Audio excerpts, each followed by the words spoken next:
Alright, so I got this guy all hooked up, plugged in. I got my little potentiometer here. I turn him up a little bit. Sure enough, the motor works. I come over here and look at the communication with the... Well, come on there. Is that glare or what is that?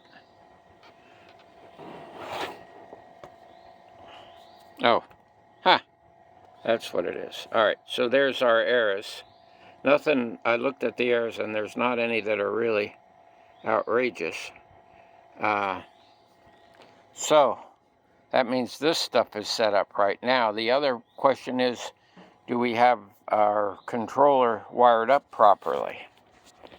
And I'm going to go over that, I guess. We still got a couple more minutes.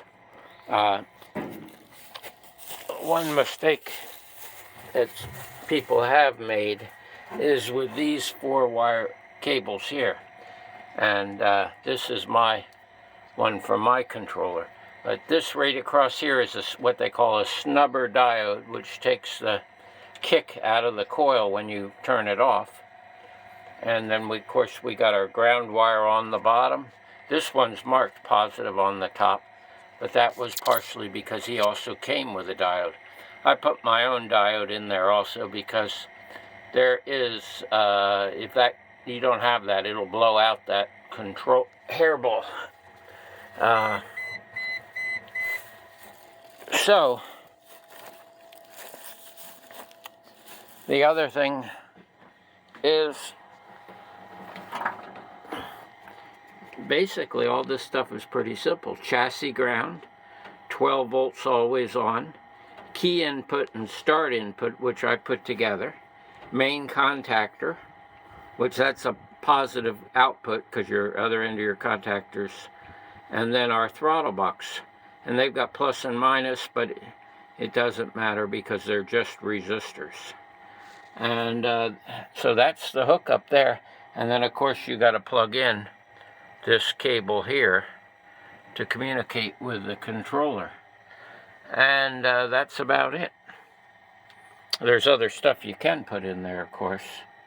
You can hook up a fuel gauge and a RPM sensor and a bunch of other stuff. All right, I'm going to try this one more time just to make sure.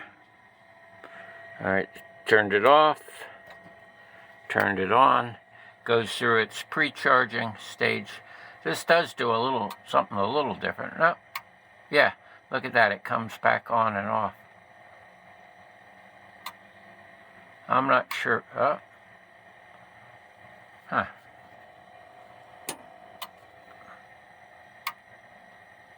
Well, that's a little interesting, but why is it doing that?